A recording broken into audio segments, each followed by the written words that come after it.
A week after the blast that took place right in front of the Red Fort in Delhi that claimed 15 lives, a self-recorded and undated video of the suicide bomber Dr Umar-un-Nabi has now emerged. I'll take you through visuals of it, as I refuse to play that out. It's the first real peek into Omar's mind. This video here speaks about suicide bombing and martyrdom, where he speaks about how suicide bombing in a way is justified. He says it's nothing but martyrdom, attempting to intellectualize and justify the act, saying that this is explicitly, despite it being, speaking of suicide itself, it explicitly is banned in Islam and it's forbidden, in fact. And despite that, here's a man who says that the religion endorses suicide bombing in a way where he managed to kill 15 people based on that ideology. Speaking calmly in a room, trying to reframe a suicide attack as martyrdom operation. Omar's English there, quite clear, carrying an accent. He's articulate. And what he says shows that he has spent some considerable amount of time internalizing those ideas. His exact words were, and I'm going to quote that, one of the very misunderstood concepts is the concept of what has been labeled as suicide bombing. It is martyrdom operation. Now, there are multiple contradictions, there are multiple arguments that have been brought against it. He further claims that a martyrdom operation is one in which a person presumes he will die at a particular place and time.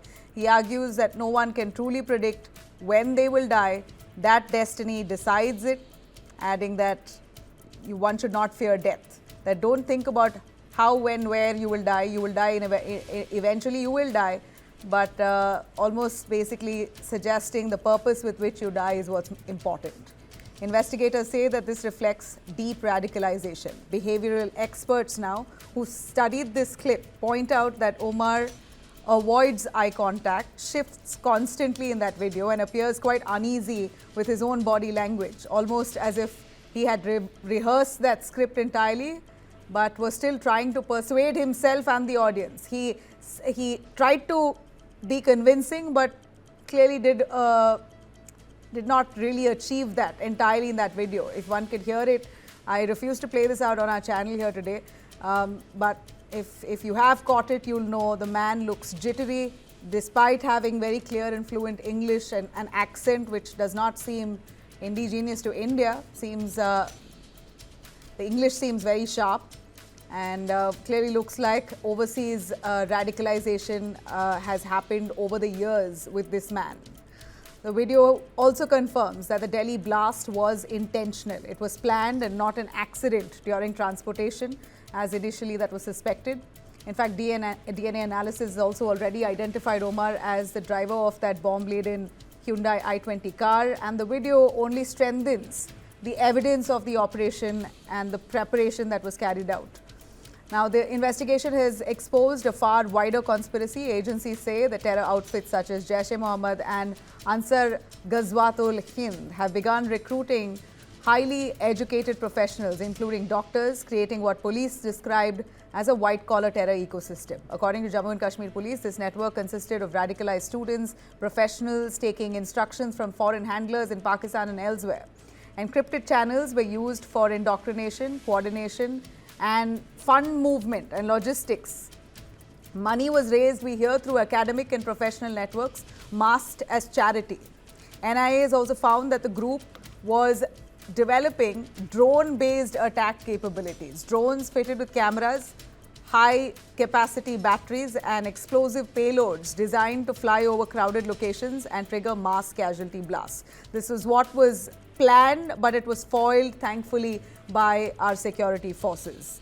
Now, the newly surfaced video here is more than a confession. Omar's video, the suicide bomber who speaks in that very video, shows and gives a window into a radical mind, what it really appears to be like, and lays bare here how India's terror landscape is now shifting towards educated recruits and increasingly sophisticated plots. If I could quickly bring in our guests joining us, we have A.K. Jain, former DGP of Uttar Pradesh. We have Ahmad Ayaz, who's a columnist and political analyst. Zafar Sareshwala, who's a former Chancellor of Maulana Azad National Urdu University. And Dr. Ravi Prakash, who's a psychiatrist. I really appreciate all of you joining us. Let me start with Zafar Sareshwala, who's spoken extensively on terror, radicalization over the years. So your take on this? Umar's video that's now, out there. We refuse to play the audio of it, but I'm sure you've heard it. And he said something on the lines of suicide bombing mentioned in Islam. Would you want to clarify for us? What does he mean? He's linking suicide. First of all, we know suicide is forbidden in Islam. Now he speaks of suicide bombing as martyrdom, which he says is mentioned in Islam. Tell us, what kind of Islam is this? This is pathetic. I mean, I heard him. It cannot be more anti-Islamic than this. And I know this mindset. And these, the Umars of the world, I know. They exist. Of course, it's a very small minority. But still they exist in our community. And they are self-radicalized. And most of them, because I have worked almost for 12, 13 years, I've been working through my initiative Talim aur Tarbiyat. We are working on it. Most of them, fortunately, I have not found this ideology, this thought process in madrasa educated Maulana. Most of them are university educated and they live, I don't know in what sort of environment. Some political leaders, particularly in Kashmir, also sitting there, they time and again say, Muslims are persecuted. I was in the US recently. A very known political leader of India last year had a symposium. It was titled Muslims Under Siege. And media bought over. As if people outside, they think that there is persecution happening against Muslims. Muslims are under siege. Yes, India is a country of 1.4 billion. Something happens here and there. It is happening. But nowhere the kind of narrative which is shown is there. And then such Umars of the world, they come out. Basically, what you're trying to suggest, Mr. Zafar, is that these are young people. He's a young doctor who are sort of forced into thinking that Muslims in India are persecuted, and therefore these are the people who are going to be the saviors of these Muslims by killing other Muslims through suicide bombing. I mean, look at the irony. 15 people who died in the Delhi blast, most of them were Muslims. Yes. Either way, now, Muslim, Hindu, Christian, whichever religion, either way, I'll finish. Killing an innocent to protect a community. I don't get it. What's the link? I'll tell you. Because I've faced these people in Kashmir. Nabila, we have done this Talim aur Tarbiyat program in 6 cities in Kashmir. We did in Srinagar, we did in Pulwama, we did in Poonch, we did in Kargil, and we did in Leh Ladakh, and I also went to Sopian and Bandipur also. We did women workshop also. I was threatened. This I'm talking between 2022 and 23. I visited Kashmir more than 14 times. We were threatened. I was threatened personally. And what? I was teaching their children basic finance, capital market, entrepreneurship. Large section of Kashmiris came for the program. This kind of element, they threatened me. And why this statement of his is anti-Islamic? Because first, suicide is a grave sin in Islam. Second, to kill any innocent is a grave sin. Quran very clearly says that to kill an innocent is like killing a whole humankind. To save one innocent is like saving humankind. Prophet's one hadith, Prophet's one hadith says, वो हम में से नहीं, जिसके हाथ से और जिसकी जुबान से लोग महफूज ना हो. So these people are self-radicalized and they have got, I don't know what they took, they just pick up ayat random, hadith random, false hadith, and this is how they spread this. Right. So Mr. Zafar, they're not, when you say self-radicalized, we are looking at cross-border terror here, and it's unfortunate that they're relying on the same book that most Muslims across the world rely on. What parts of the book, in your view, do you believe are instigative enough for them to pick on? What are they selectively reading? Is there anything problematic? Why aren't we talking about that? These people selectively pick up, particularly both these people, the jihadis and the ultra right-wing non-Muslims also. They pick up some ayats of Quran of Surah Tawbah. Now, to understand Quran, it is not like, I'm a very good English knowledge person. If I read Constitution of India and I start quoting, you need to be a lawyer for that. So for a particular ayat of Quran, there are three very important things which are very essential. First, Shan-e-Nuzul means when this particular verse was revealed. Second, what did the Prophet say after the revelation of this ayat? And third, there is a concept called Rasikh or Mansukh, means in our, so for example, in our constitution, there is a change, there is an amendment, a new amendment has come, but the ultimate, so something which was said earlier, but the next act of Prophet has nullified that. But these people, so they are pick up. Are you trying to say, but the last prophet is Prophet Muhammad. I will also go into our other guests as well, but not asking you to give us a crash course on Quran. I just want a simple, in a nutshell. I'll come to you, but in a nutshell, just tossing this question to you so you ponder on. What is that one line that is being used by jihadis extensively across the globe, which unfortunately is there in the Quran, but is being misinterpreted? Whatever, the interpretation you can give to us, but what is that one problematic line? I'll come to you on that. Let me quickly go to Ahmed Ayaz as well, who's also a columnist and political analyst with us. Ahmed Ayaz, your take on this. The body language of Omar, the tone, the tenor, the English, first of all, does not seem local to India. He's clearly been communicating with foreigners for a long while, which is why he has that sharp English with the rolling of the R's. One can say a good accent, a good English accent, quite a fancy accent there for a Kashmiri doctor. So he's clearly spoken extensively to foreign handlers for a long period of time. He's traveled to Turkey multiple times, met with Jaish handlers. This is information given by the Jammu and Kashmir police.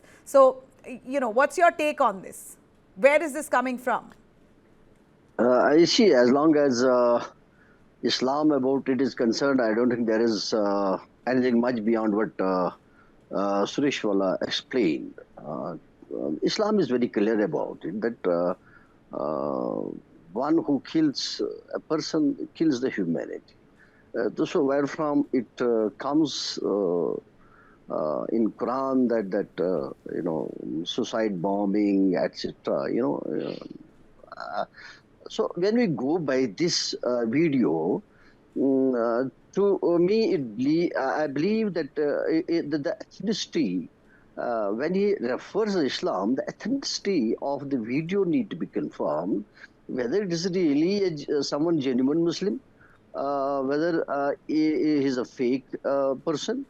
I mean, I doubt about, because when he quotes Islam, it does not, figure anywhere. When you say fake Muslim, I mean, it's an entire network that has been caught.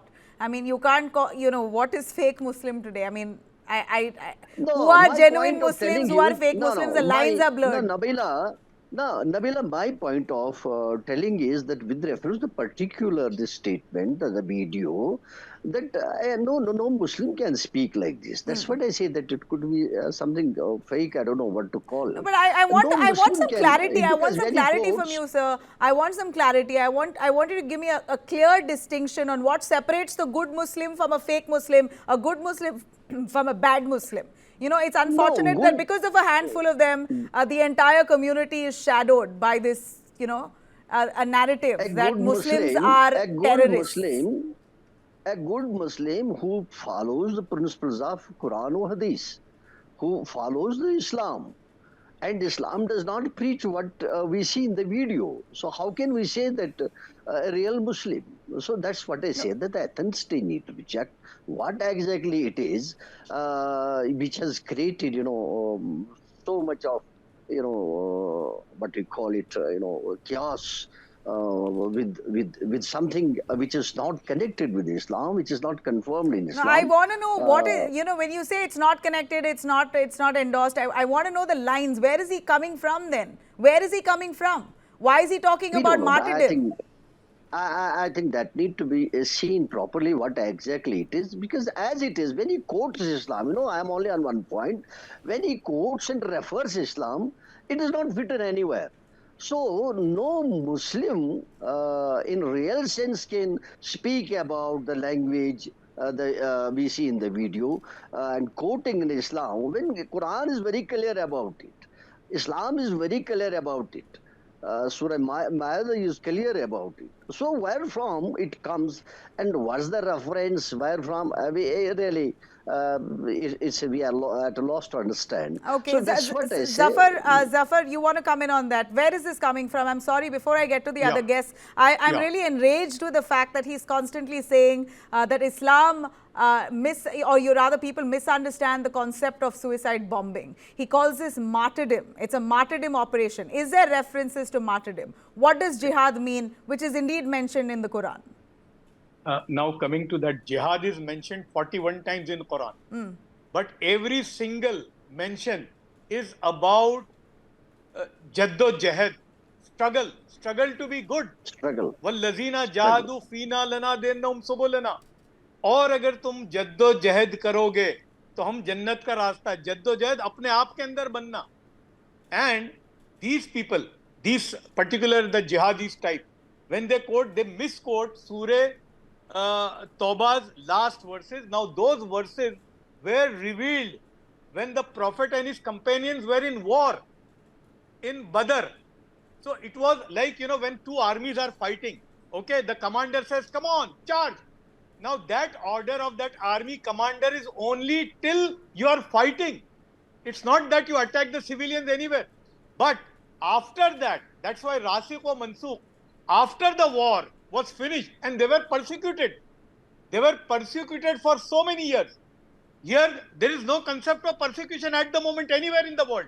The kind of persecution which was happening. So these people pick up, but they are silent when the Prophet and the first Khalifa has said that even when you are at war, when you are fighting, don't kill children, don't kill women, don't kill old people, don't attack religious heads, don't attack religious places, don't destroy agriculture. I mean, these are the principles in war. So how can in normal circumstances you can do such an act and you kill people? So this is basically not only misinterpretation, but it is an anti-Islamic version of his. Excellent.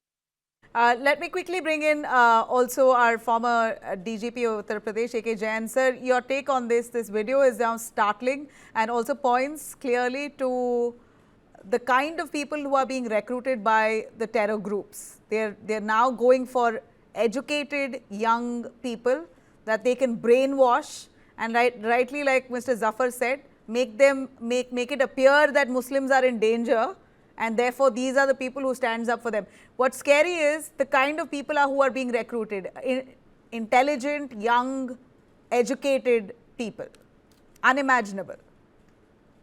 Yes, it is absolutely unimaginable.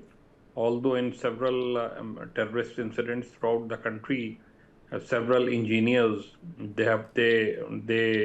they were found to be involved. So, but doctors were never found involved in such an activity. Medical profession is considered very honorable, and people have very high opinion about the doctors. But if such thing happens, what will happen to the patients? So I think many patients will be scared of going to the doctors, thinking that. Let's not assume the extreme. Doctors are still. The profession itself is still holy. You're correct. You're correct. Doctor, it's a very noble profession, and we have high regard for them. But all these people, they have defamed the profession. And I think the handlers are picking up these people so that detection is almost impossible. They can easily mix up with the people in the society, and nobody will have suspicion on them. So that's why I think these people are being recruited, and they were earning quite a bit of salary also at Saharanpur, at Al Falah University, and other places. But even then, they were getting radicalized.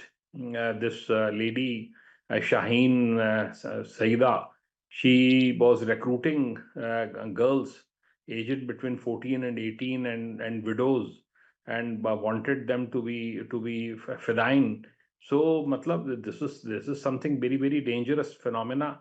I don't think have we that seen people this in will. your expertise? Have we seen something like this before in India, or is this the first time in your? No. I don't think such a in Rajiv Gandhi assassination it was seen.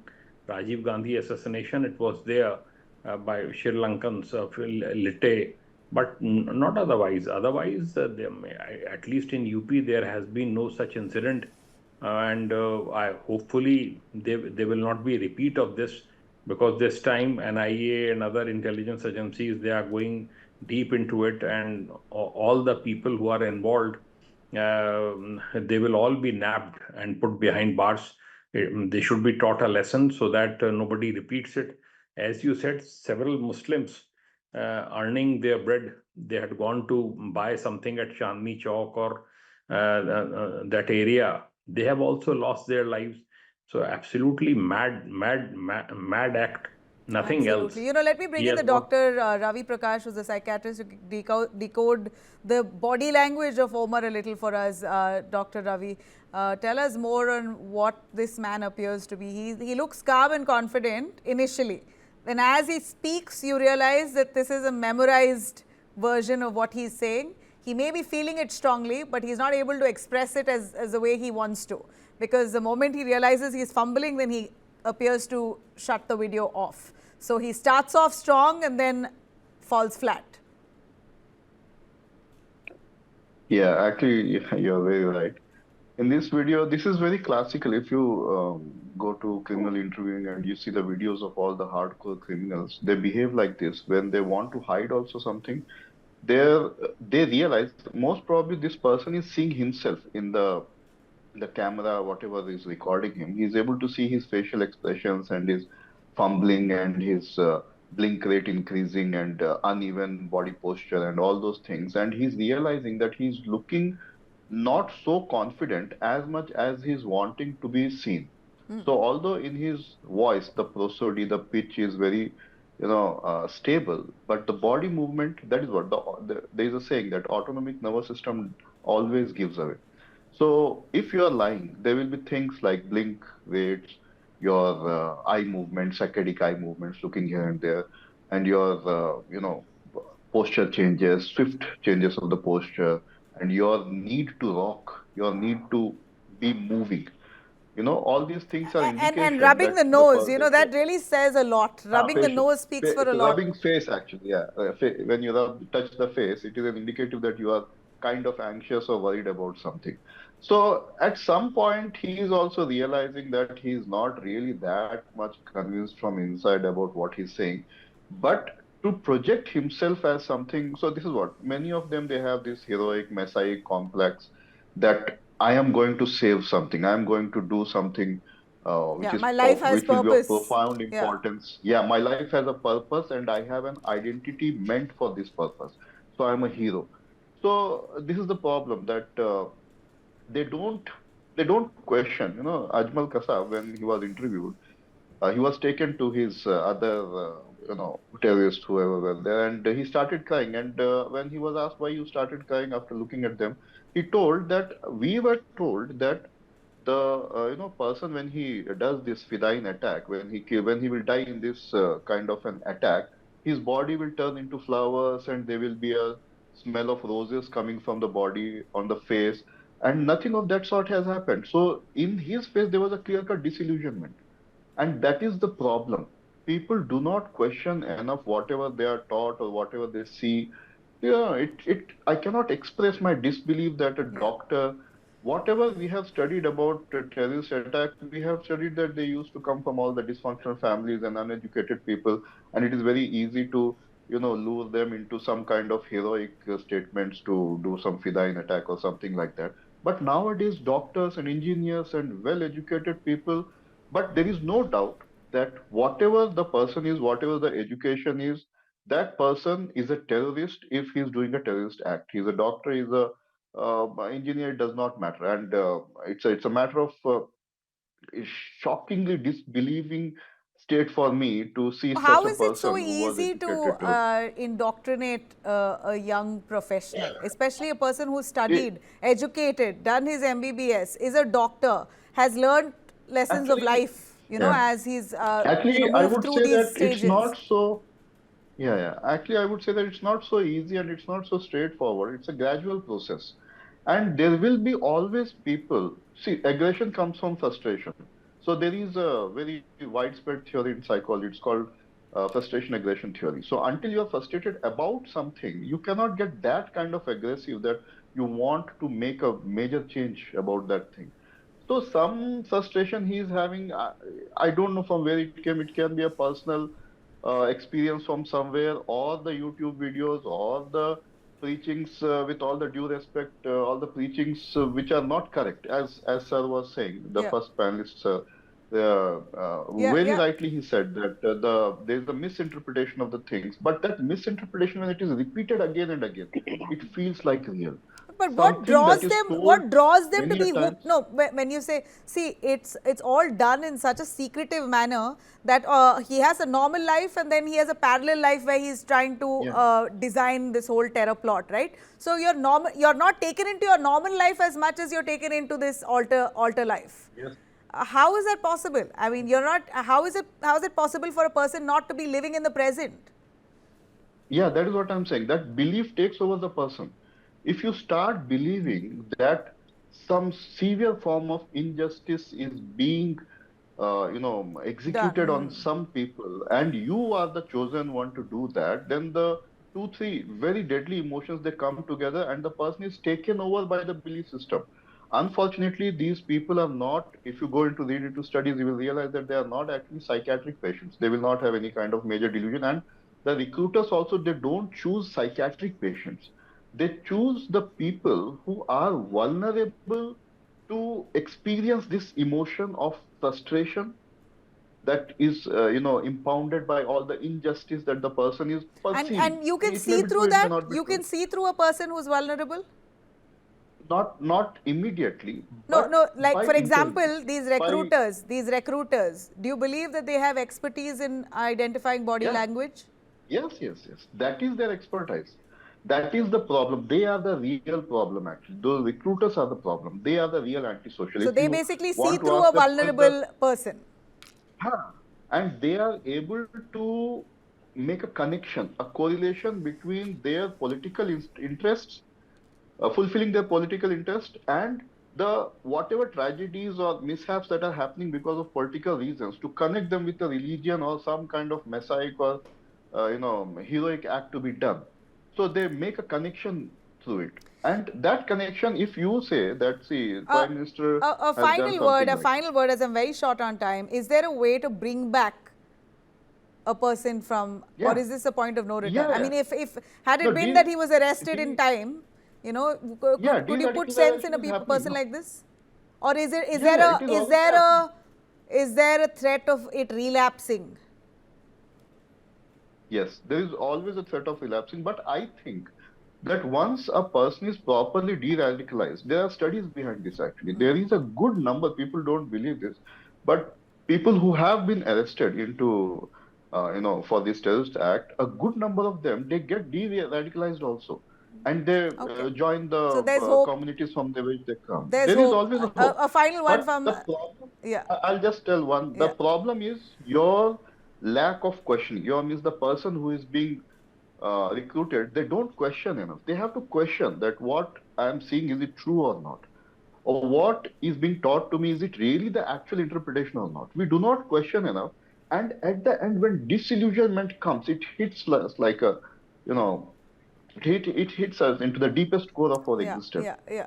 You know, Zafar, There a is no final word with escaping you. from I'll that. wrap on this. Yeah. I know you may have your what you want to add yourself, but also my simple question: if there are mentions of jihad so many times, and if the context is it was in the time of war, it's in different contexts, etc.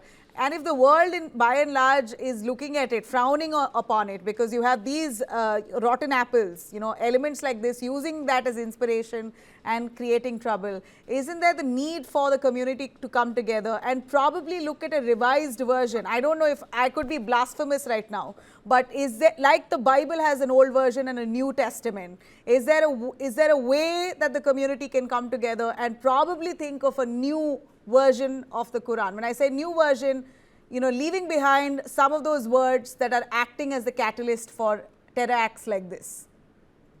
See, you know, there's no need. Yeah, there is no need for any new version.